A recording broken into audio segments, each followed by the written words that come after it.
During a perilous time for democracy at home and abroad, President Biden met with a group of historians last week for nearly 2 hours in a closed-door session. According to the Washington Post, the historians warned the president that American democracy is teetering and compared the threats we face to, quote, the pre-Civil War era and to the post-fascist movements before World War II. My next guest was at that meeting. He is Michael Beschloss, MSNBC presidential historian and author of Presidents of War.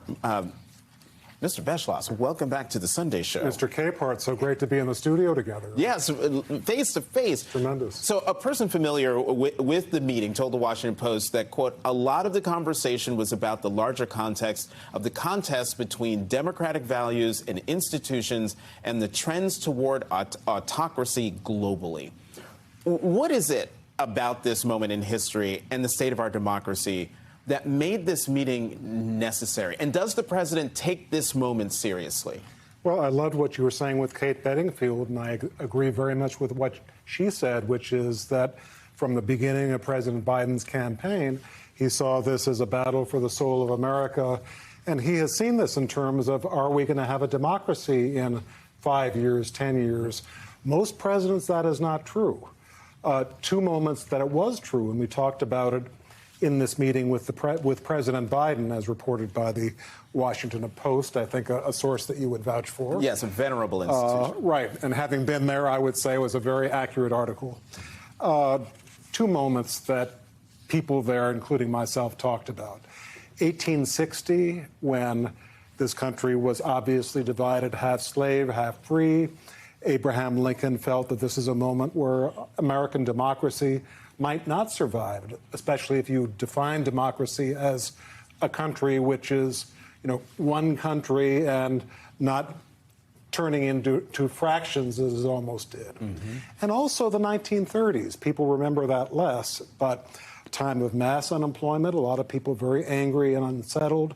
There were people like Huey Long of Louisiana, mm-hmm. who would have liked to be a dictator, and people like Father Charles Coughlin of Detroit, mm-hmm. who was fascist, terribly anti-Semitic, had tens of millions of radio listeners every Sunday, which was unusual in those days. So if we were living in 1940, you and I would have said there's a serious danger that America will not be a democracy because, A, there are people from within who want to make this an authoritarian system, and B, the Nazi Germans, the Italians, the Imperial Japanese were living in a world where fascism is on the march. So what we all said to the president was this 2022 is a moment like that, and therefore these midterm elections and the presidential election of 2024, it's always said this is the most important election in our history. Yeah. Well, it's pretty close to it, and I would say to our friends who are watching us today, vote as if your life depends on it, because it might. The meeting that you had with the president happened before the search at Mar-a-Lago. Yes. Again, unprecedented to have the home of anyone who has had the title of President of the United States. First time ever.